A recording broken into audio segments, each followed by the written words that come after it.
Well, all right, everybody. Hello. It is Sunday, April 16th, 2017. This is Michael Watson, and this is the IACT IMDHA Presenters Series, where we have been bringing to you presenters of the pre- and post-conference programs that are going to be associated with the Hypno Expo 2017 coming up in Daytona Beach on May 19th through the 21st. And those pre- and post-conference programs, some of them are a couple days before and a couple of days afterwards. So look at your calendar to get clear about that. Go out to www.hypnoexpo2017.com for all of the information that you need to register for this program. Just to remind you that tonight, because you're here on the call, you can get CEUs for being on this call with us if you are a member of IACT or IMDHA. In order to claim your CEUs, all you need to do is go out to the website for the appropriate organization that you are a member of, and when you sign in with your member ID and password, a form will come up that you can just enter your CEUs into. So let them know that you spent an hour at the video conference and you want to get your hours worth of credit for that, and they'll take care of it. Also, the program tonight is being recorded, and it'll be posted on the forum tomorrow. It'll also be posted on the IACT website, on the IMDHA website, and at www.hypnoexpo2017.com as well. And on those websites, up at the top of the page, you can either click you can click conference, or you can click media.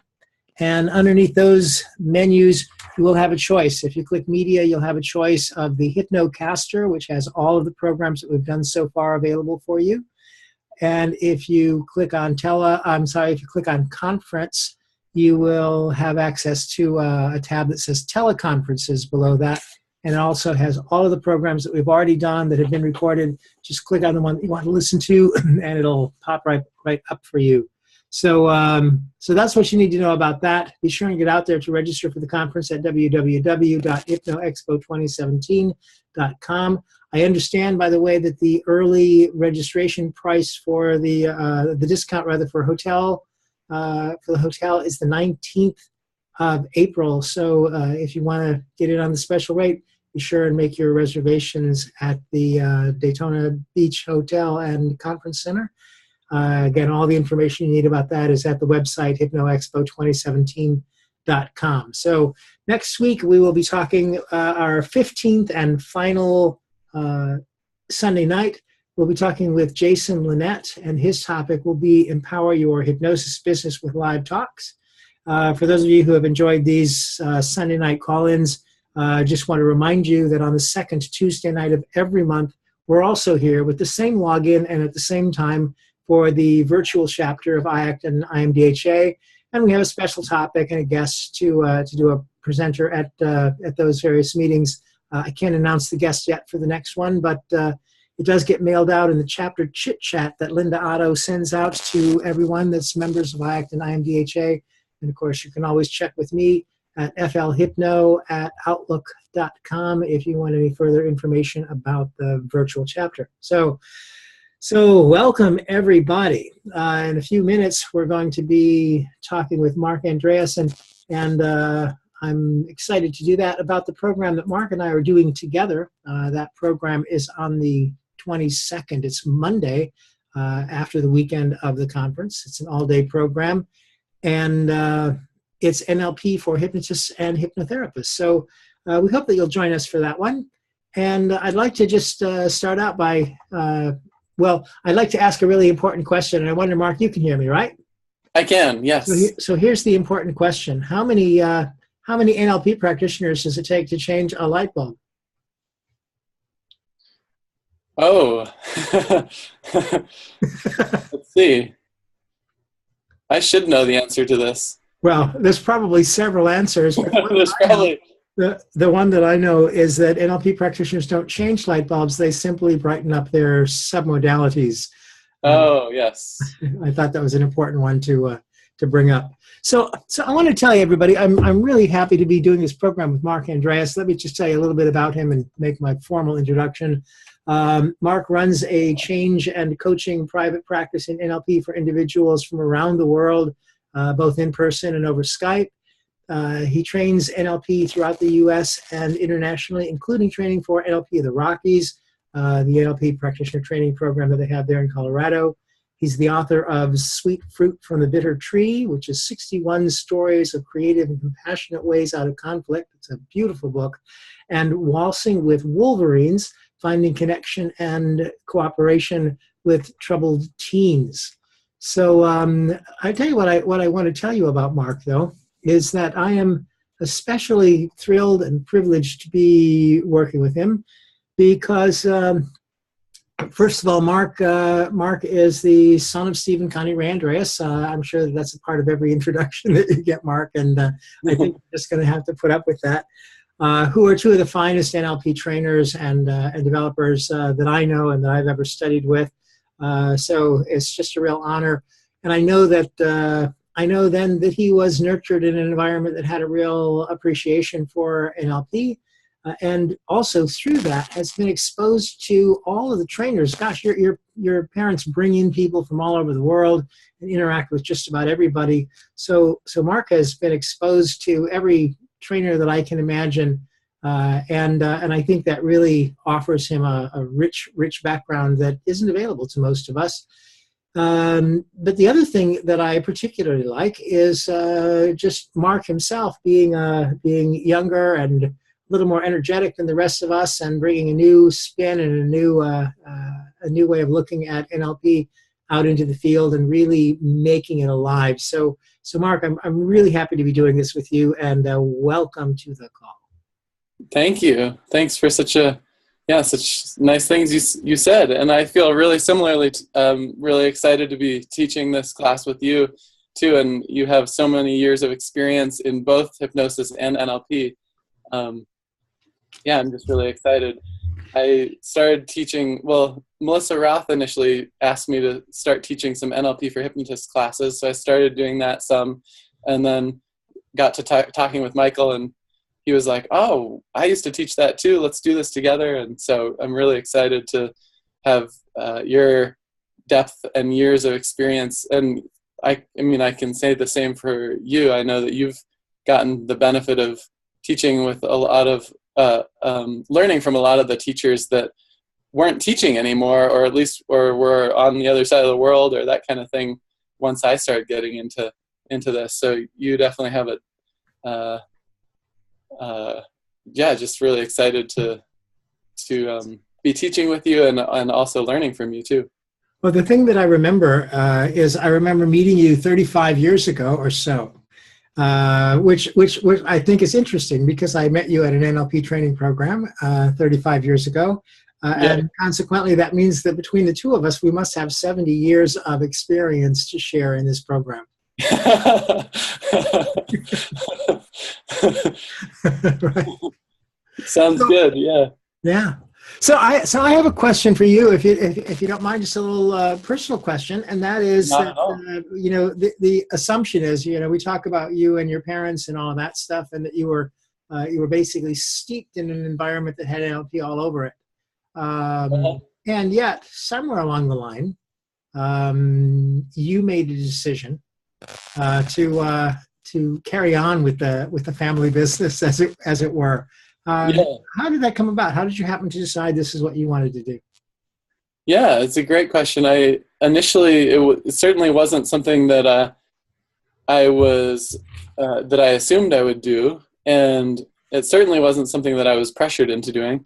That probably wouldn't have worked very well. But growing up, I always heard these really incredible stories of change from seminars and that kind of thing that my parents were part of, and they mostly, they were respectful to sort of let us choose our path and based on our interests. And so they would kind of kept business as business, but if we were interested and we asked questions, they'd bring them in and share and that kind of thing. And so just remember growing up with a lot of these really fascinating stories of these unusual ways that people were able to get changes in their lives. And so I was always fascinated by those stories. And I remember in high school reading the book Uncommon Therapy by Jay Haley, but it's all about case studies of Erickson. And I remember just reading through and skipping over what Jay Haley wrote and just reading the case studies because they were so fascinating. All these ways that he would bring about change for people through hypnosis and through these unusual tasks he would set people, like putting on your best suit and lying down in the ditch when you when you start feeling faint, and all kinds of bizarre stuff. And it just caught my interest. Like, how does this work? What's going on here?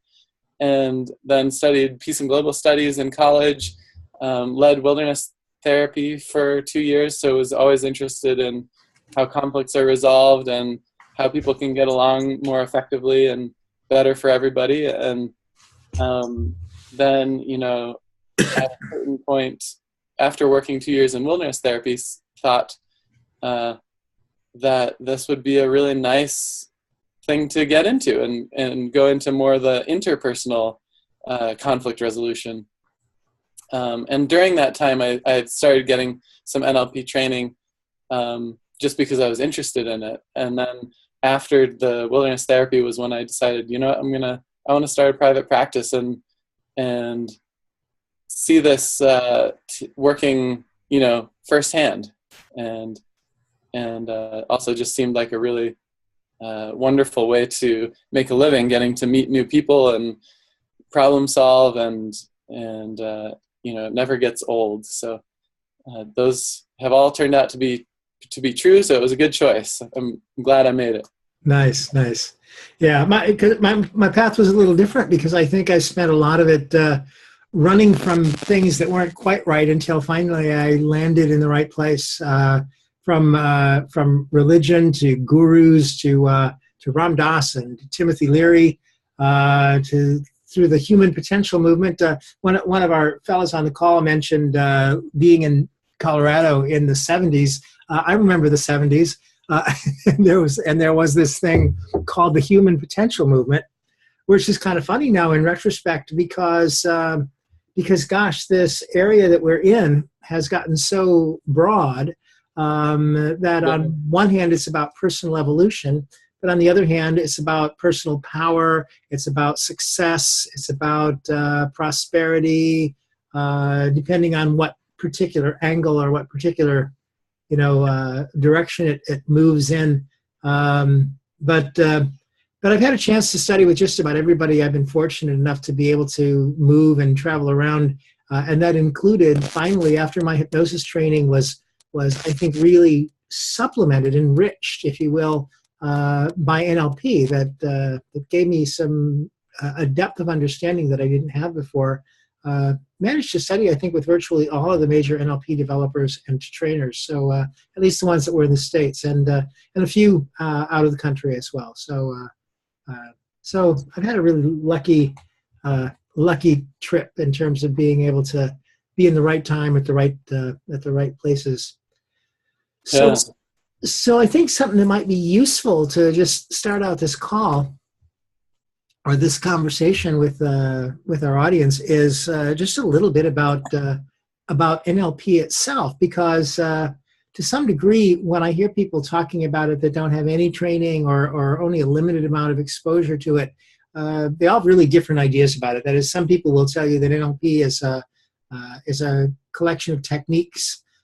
Some other people will tell you that they went to a seminar once. They know what NLP is because they went to a seminar once and somebody told them that when people's eyes are moving a certain way, that means something, and that's what NLP is. So they've got this one little slice, kind of like the story of the blind man and the elephant.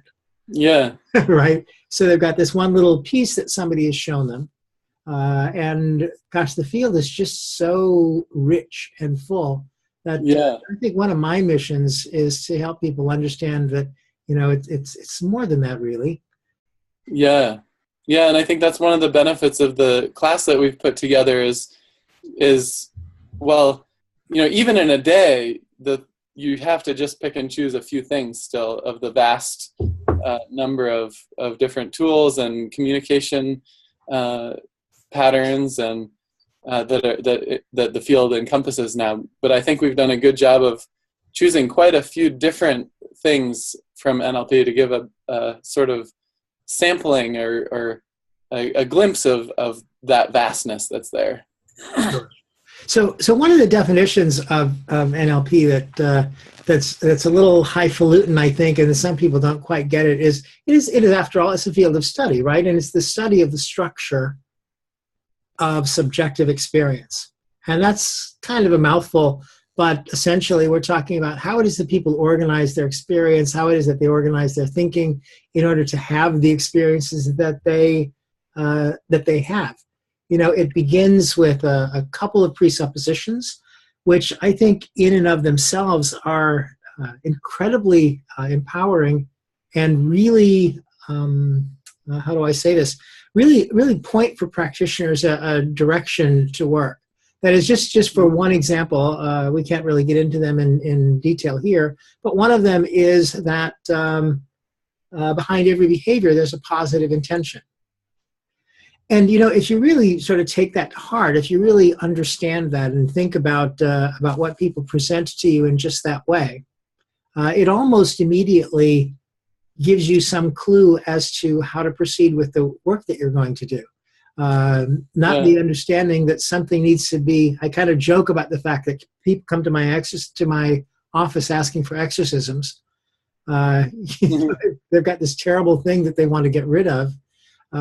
When in fact, we tend to pursue an approach that says, wait, this is serving you in some way, this has some value, let's find out what it is that it's trying to accomplish so that that can be taken care of. And just that understanding essentially tells us what to do. So before the techniques, there's simple ideas, simple elementary ideas like this that are behind it all, that really kind of guide it. Yeah.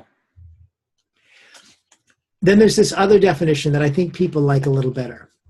Some people have been told, and this is a quote, I believe that this is a quote from Richard Bandler, I hope that I'm right about that, who says that NLP is an attitude and a methodology that leaves behind it a trail of techniques. And that's really kind of neat, because certainly most of the NLP people that I know start out with some kind of an attitude, and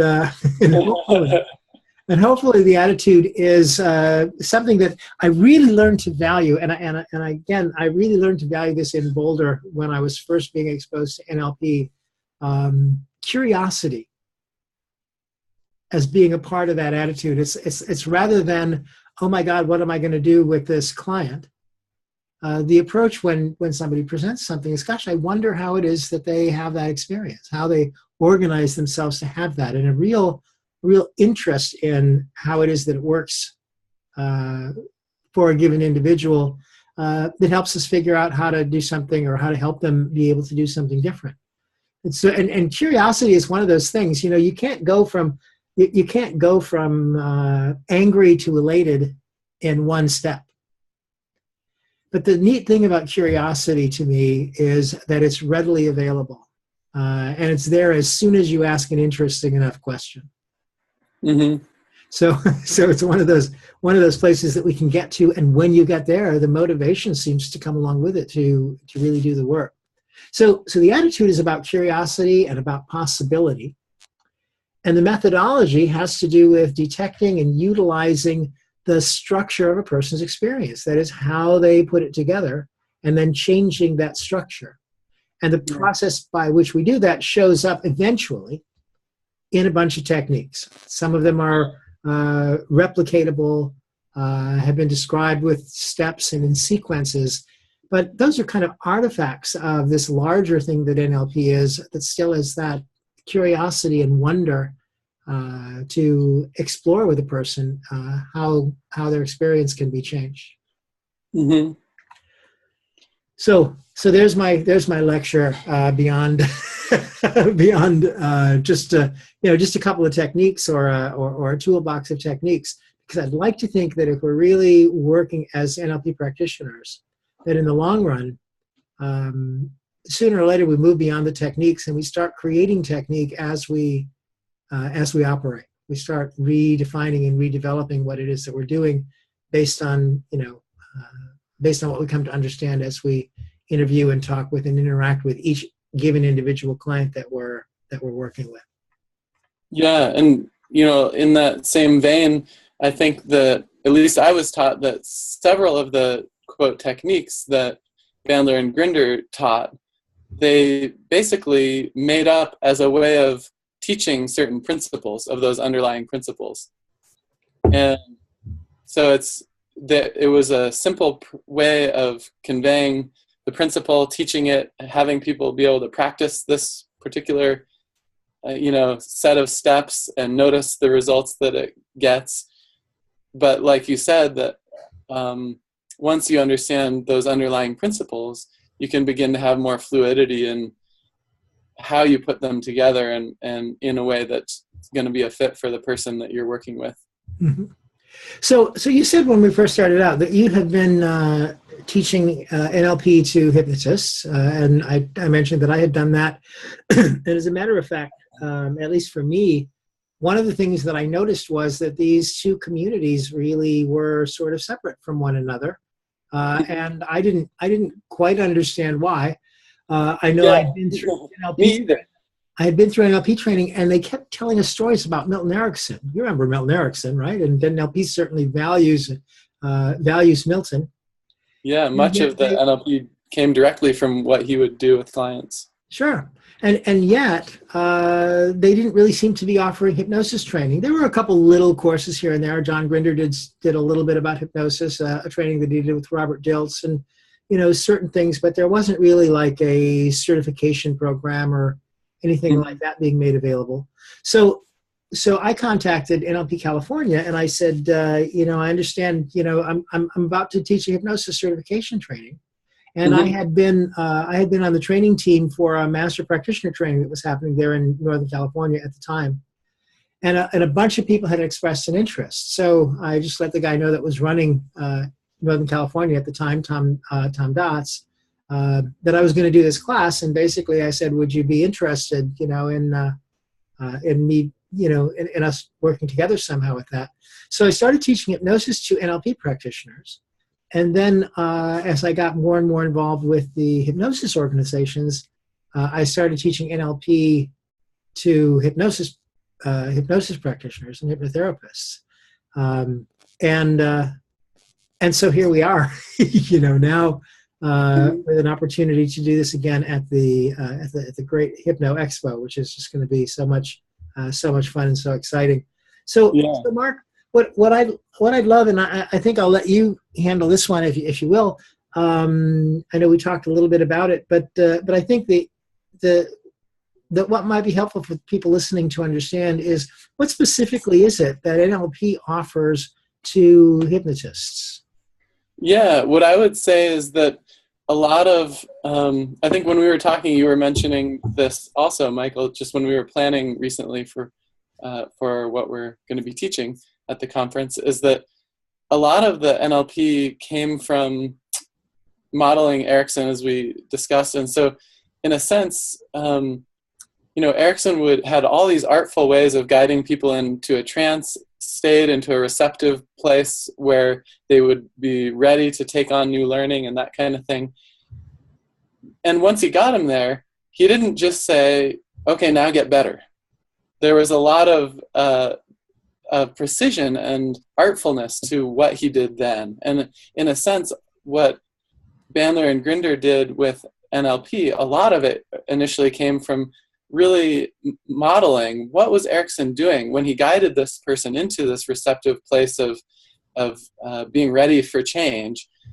What was he actually doing that allowed this person to get from point A to point B or C or D or wherever they were wanting to get. So I think of NLP in a sense of when you have somebody in that place where they're ready to change, how do you actually get them there to the change? And so I think that's partially why a lot of people think of NLP as, this collection of techniques or processes. Sure. Now, and hypnotists had already, most trained hypnotists have a number of techniques and things that they can do. But I'll tell you what, my toolbox, at least when I completed my hypnosis certification, was, to say it politely, I would say shabby at best. There were a lot of things that really weren't included in my original certification. Fortunately, I've had a lot of time, since then to pick up some things that I was missing. But I really was out there with just a couple of things that I could do. I mean, I knew a little bit about how to use regression. I knew a little bit about parts work and hypnosis and stuff like that. But NLP gave me a whole set of things that I could do inside of trance work. So while some people practice NLP as an alternative to trance for clients perhaps that maybe aren't comfortable with hypnosis, we can do it wide awake, eyes open, everything like that. It also offers a considerable set of understandings that integrate really well into regular hypnotic trance work. So added so much to me for that. Yeah, and I would add to that my understanding is that the NLP work, even if it doesn't look like a traditional trance, even if the person's eyes are open half the time, that it's, all of the NLP processes, we're asking unusual questions that direct people to experiences that are usually unconscious until we ask those questions. And so in a sense, even though neither party may call it trance, I would say that it is a form of trance, even without doing any.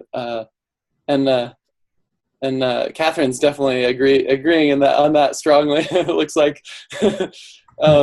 So yeah, I think that there's different forms of trance too, and a lot of NLP, I would say, really is a trance, even if it doesn't look like that, or it isn't okay, close your eyes and we're going to do a progressive relaxation or something like that.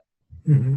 Well, and by the way, yes, all the fractionation of close your eyes and go to this sort of place or this experience, and then come on back out here and talk about it, and now close your eyes and go back into that even more fully, even more richly.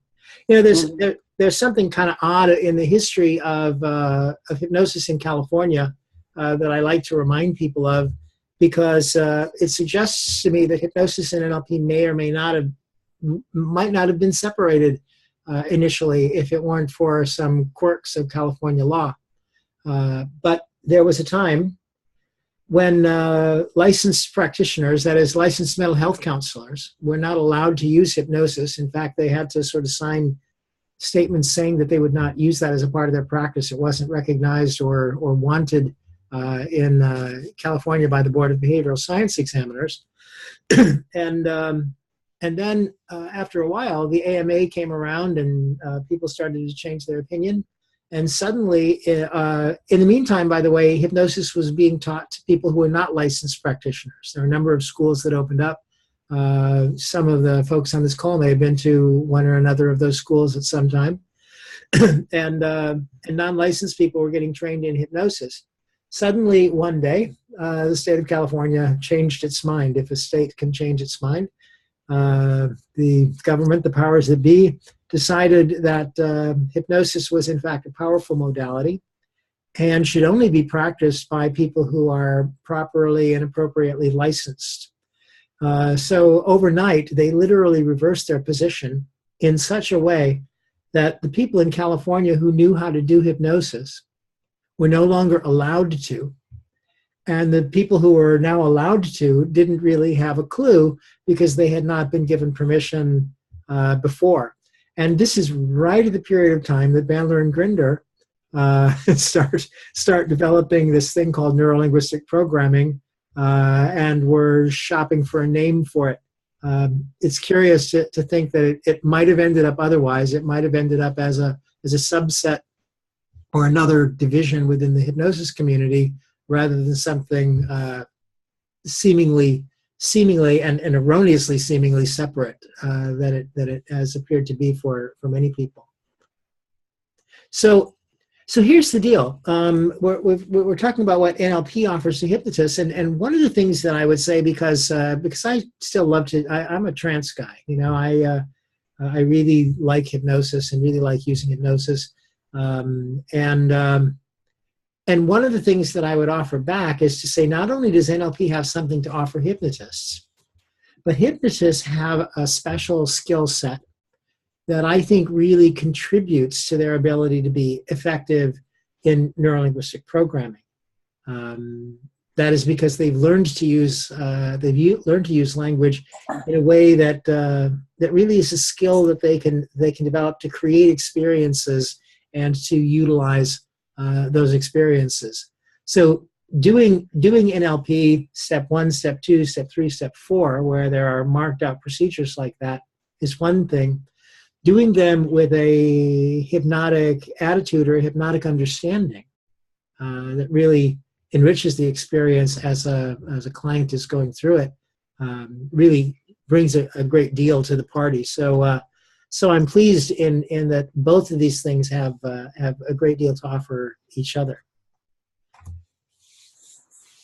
So why don't we tell them a little bit about what they can expect to run into in this course, Mark?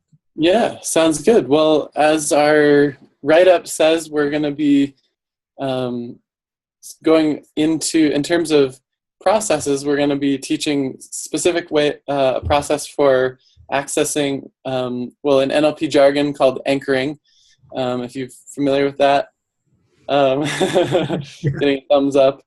But basically what it is how to access the state that you're wanting in a given context in life, and ideally to set it up to so that just triggers off automatically, so that when we're in that context, it just naturally arises the way we want to. We don't have to think about, we don't have to like take a big deep breath and like take 10 minutes to meditate or that kind of thing, that it will just kind of like happen on its own naturally, just the way that the old response used to happen naturally.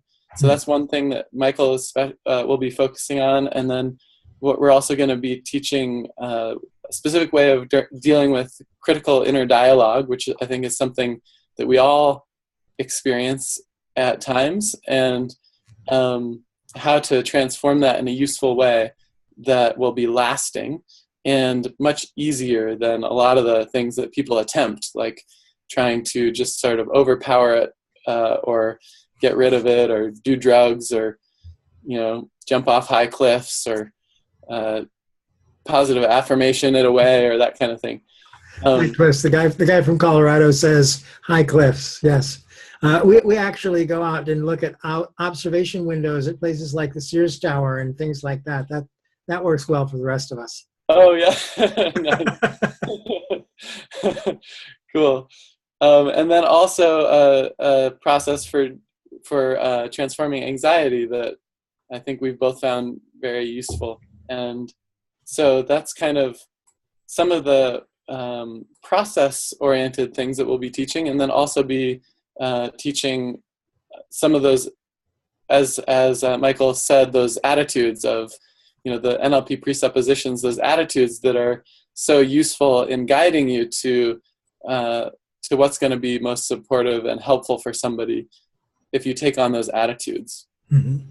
And I might add, by the way, that one of the things that we're going to do as we close that day is a nice little piece to help people really integrate those attitudes into their work and into their thinking, so that when they get back home on Tuesday or Wednesday or whenever it is that they'll get back to their practice, that these tools and understandings will be available for them right away, and I believe can make a tremendous difference, in their practice and in their work. Yeah, and one of the things we talked about doing too is opening with those presuppositions, those general attitudes. Then as we go into some of these different processes and tools, at the end of the day, coming back to looking at, okay, how were those basic presuppositions and attitudes expressed in those processes? And so linking those two instead of, sometimes I think it can be easy to just see the process as a process and forget that there are underlying principles there.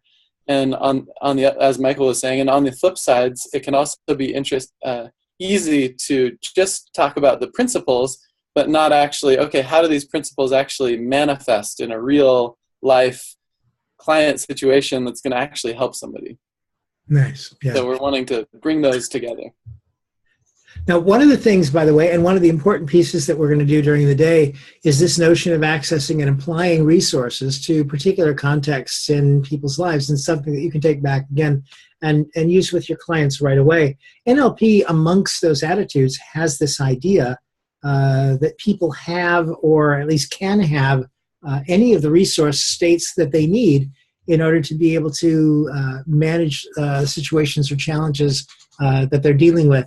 And what the process is about is helping people connect with those resources so that they can apply them in the places where it is that they are wanted and needed.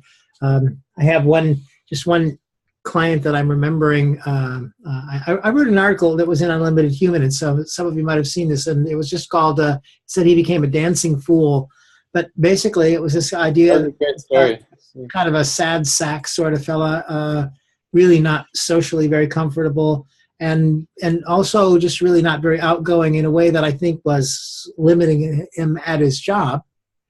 And, and he was thinking, I mean, he came to me originally because he wanted to do better at work and be more outgoing, and hopefully with the idea of being able to get a raise, and a promotion that he was long overdue for, because he had just been kind of idling there. And one of the things that I found out from him was he would go out with some coworkers to a club after work some evenings, and he didn't dance. He went to the club and he stood up against the wall and he watched everybody have a great time. He didn't talk much. He didn't do anything, and that was essentially his whole social life. But when he got home, the first thing he did when he got home and he was by himself was crank up the music and literally dance himself silly, and gave himself all of the freedom that he needed to express that. So it was one of those things that we were able then to get an anchor to this sense of exuberance, this sense of expression, and really start finding ways to invite him to come out more, not only on the dance floor, but at work. So a week after our first session, he went out after work with his friends on the weekend, and they didn't know what had happened to him, because he just, as soon as he got in the place, he got in the middle of the dance floor. I think he ran the show for most of the night. And, they were just absolutely flabbergasted. And within a very short period of time, he got a promotion and a raise, and just really started being more present and more participant in the world as a result of the work that he had done with me. And it was just really thrilling to sort of watch that. Yeah. The beauty of what we do, when we get to see people come out of their shell is amazing. And one other thing that we're doing, and forgive me for just jumping in, but the other thing that we're doing is this about critical voices or negative self-talk. And I know you told me, I'm pushing along just because the time is flying by, but you told me that you had a client story that you might like to share about that. Yeah, it's just, I have several, and I know are we saving a little time for some group discussion, or? Yeah, we'll have a little time to I'll just go really fast then. But in short, it's a way of working that, particularly in this last year, I found really useful. And it's from my father's Transforming Negative Self-Talk book, this process. And initially I thought, oh, well, that's just 6-step reframing. But particularly this year, as I've been using this process more in depth, I've realized that there are some really key steps in there that work much better when the person's experience starts with this critical inner dialogue. That's just, and again, I think that's a nice example of, in my experience, NLP in general, when it's done well, there's a precision to it. And so it's not just, okay, we found this process that works great, we'll just apply it everywhere all the time. Mm-hmm. But it's like, okay, what's going to really work well here, and how can we, if somebody's complaining more about a feeling than an inner voice, how's that going to change how we work with it? So this particular way I found really useful. And the story, one of the stories from this year was a woman who was procrastinating on doing her painting for like 5 months or something. She was about to go to a conference, so she really needed to get painting. But every time she did, she heard this inner voice said, "You're doing it all wrong." And so I asked her, "Whose voice is it?" And she said, "Oh, it's this teacher that I had." And she had told me about this experience where he had come over in the middle of her being in this wonderful painting trance, and he said, "You're doing it all wrong." And so ever after that, this voice had stuck with her and was getting in the way of her actually doing any painting. And so we used this process, and later that evening she sent me a picture of the painting that she had been procrastinating for 5 months. It was almost complete. So she was really happy with that. And that's just one story of from this last year of this way of working with people that I've just found really, really helpful and very practical and really precise too. Mm-hmm. It'd be nice to have a campfire, don't you think, where we could just sit around in a big circle and share all of these things, because there are so many wonderful examples that I think most of the folks on the call probably have from their own practice as well to share. Yeah. We learn so much from that. So that's really cool. So just quickly, just details about the course. Again, it is Monday, May 22nd, so it will be the Monday after the weekend. The class is going to consist of lectures and demos and exercises, and we're going to send you home with some skills that you can use immediately, and that's our promise to you. And I guess it is time. We're running down to the last couple minutes. It's time for us to open up for questions and answers. And it'd be nice if we have a couple. The questioning audience has been kind of slow over the last several weeks, but if you've got a question, if you're on the telephone, dial *9, and that'll put your hand up so that I'll know it. If you're on the computer, if you open up the participants box down at the bottom of your screen, you'll see a little tab that says participants. And when you click on that, it'll list everybody's name that's on the call. And at the bottom of that box that opens up, one of the choices is raise hand. So you can raise your hand there, and then I'll know you have a question, and I can open up your microphone. The third and final option is you can open up the chat window, which is also to be found at the bottom of your screen. And you could just write right in there in the chat window, I have a question. And we will open up your microphone and you can ask your question.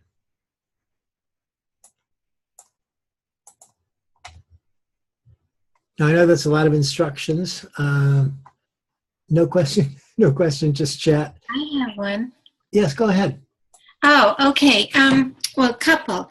One is this Monday lecture or workshop going to be available for people to download? Will it be videotaped, and can we purchase it if we can't attend in person? It is my understanding that the long programs, the full day programs, are not being recorded or videotaped. So I wish that I could say yes, Kathy, and sorry, that doesn't seem to be the case. Yeah. Okay. One other question then. I feel that the core transformation process and the awareness process, where I felt like I found the Holy Grail, but when I work with a few people, and I haven't been practicing out here, I've been doing other work to kind of make ends meet and get going. But and I was really just working with volunteers it was so foreign to people, and I realized I must be introducing this, or they're here because they're my friends and they want me to get experience. They're not prepared to go through this process. And I encountered, even when people worked, there was resistance. And I thought, is it because maybe I'm lacking some other skills, and obviously. And so I was wondering, when you're doing this NLP, is it obviously in the core transformation and the awareness, there are elements that came out of, from people who worked in masters of NLP. So is there something that I should know that you're offering in this course on Monday that would facilitate my doing these two wonderful processes that I feel I want to do? So. Two of my favorite processes, by the way. Yeah. Mark, do you want to respond to that, Mark?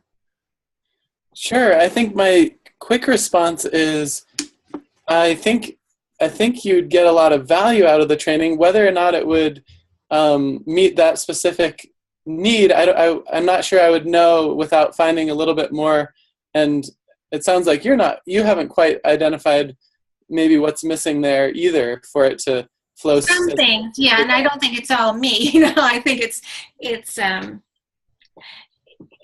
not the right saying that that people weren't coming for that. They were coming. Yeah, it might be hypnotized, and I was trying to work it in. And they were my friends, so no real harm done. That kind of thing. Yeah, depending on what people's expectations are, it might just be a matter of framing things a little differently, or even saying, "Oh, just so you know, we're going to do something that's not whatever they're expecting."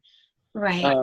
Are you open to exploring this whole different way of doing something? And that might open them up to, oh, okay, I'm doing something that that I've never done before, so I won't expect it to look like something else. Yeah. And I don't want to take all the time, but as far as collapsing anchors, would you consider that to be pretty vital? I know about anchoring people to resourceful states, and I've done that. Mm-hmm. But when it comes to seeing masterful NLP practitioners at work or doing a workshop, there is a stunning, I would say, it's just incredible to see. There's an ease. There's an integration of what they're doing that, to me, is something that I need to learn and understand the steps before it becomes fluid, right? So, yeah. Michael, do you want to talk about that? Since I would say it's one of the really important things about programs like this one is that depending on where it is that you get your NLP from and how it is that you learn it, if you're reading techniques and things, at some point, it's really nice to be able to do these processes in the presence or with somebody who really can watch what you're doing and can, what do I want to say, can kind of shepherd you along, because I think framing is really a very important thing. And that fluidity, by the way, the first time I tied my shoe, it didn't go very well. And the first time I did an NLP technique, I don't think it went very well either. So one of the things that I would say is when you've done it enough that you are comfortable with it, then it becomes easier to present it to your clients in a way that they can be comfortable with it as well. Exactly. Practice, and you'll be in Carnegie Hall in no time. And I think, I really need to get moving with it. Thank you. Yeah. You're very welcome. Thanks, Kathy. You're welcome. Okay, let me see if there's any other hands up, because we are, in fact, we are running to the end of our time. Catherine's hand. I'm sorry? Catherine has a hand, it looks like, a literal hand. Oh, is that right? Yeah, I can see her waving her hand. Okay. Let me find her here. There you go. She looks very excited to share something. It's Catherine. Catherine, I'm trying to click on your box and it keeps moving. There we go. Now, Catherine, you are unmuted. There we go. I'm next to you. There you go. Right. I haven't actually got a question, but what I wanted to say for people who are going to your course, go. If you get an opportunity to go to your course, if you get a chance to go to an NLP training course, go. It is the best investment you will do. So, Kathy, if you get to go and experience or get it by tape, do it, because NLP, when you're learning it, is the most baffling foreign language you will ever hear. Learning NLP can be very baffling. The words they use, the concepts they use, and you'll go, I don't understand it. And you'll put it on the shelf. You won't use it, or you'll use tiny bits of it. Mm-hmm. But going in a live class or getting it from people and doing it and practicing it in class, that is when the penny is going to drop with NLP, and you're going to go, oh, why haven't I been using this my practice from day one. And then you'll do it, and you'll do it in conversational hypnosis. And you'll just be talking to your clients, and they'll, you get your case history, or they'll tell you what you're doing, and you'll just flow it in your conversation as you talk to them, and you'll be using NLP. And they'll look at you and they'll stop and they'll go, bam, and you've just done it. They won't know you've done NLP, and it'll happen. And then you'll put them in hypnosis, and you'll do another one. Bam! And they'll walk out of that session, from that session, and something very subtle will have changed. And you've done that, and you've done 2 NLPs. They won't know. They don't care. Their life has just got better. That's what going to a training session will do for your practice. Sorry, that's all I wanted to say, guys. Sorry. Thanks. That was very helpful, Catherine. Thank you. Thank you. So, as we're winding down here, I just might like to mention that Mark, you have a 2-hour workshop on Saturday at 4:00, Waltzing with Wolverines. Can you just speak a little bit about that? Yeah, so it's all about basically the underlying principles that I gained through being on the ground and leading these 3-week-long 24/7 trips for teenagers that didn't want to be there, to put it in a nutshell. So definitely dealt with a lot of resistance and trying to push buttons and get away with stuff and manipulate and that kind of thing. So it's all about how to, like basic principles for how to be an effective leader and still connect with teens, to have fun, and at the same time to not be a pushover, and to be able to set boundaries that can't be broken, to not get into power struggles, all that kind of stuff. Great. That'll be an exciting one. And I might just mention, on Saturday morning at 10 o'clock of the weekend, I'm doing an hour-long program on the infinity pattern, which is basically a pattern that has been developed to future pace, but in a way that allows you to not only make a change, but to make a change that is absolutely going to stick through time after you've done the work. So do come out for that. I'm doing a 3-hour workshop on Sunday on evolutionary trance. The basic premise is that we are creatures in evolution, that our best self is trying to find its way out into the world. And we're really going to talk about how to use hypnosis and trance in order to facilitate that emergence. And also on Sunday afternoon at 4:00, I'm going to be part of a mentor panel. This is going to be exciting, by the way. It's going on for a couple of hours, so come and bring any questions that you've got. It'll be myself and Kwitai Neal, Phil Holder, and Melissa Tiers. And the panel of mentors will be moderated by Mark Babineau. So it looks like that's just going to be a great time, and hopefully we'll help you be able to get the answers to any questions that you've been working with for a while. So with all that said, I will just mention again that we have run to the end of our time.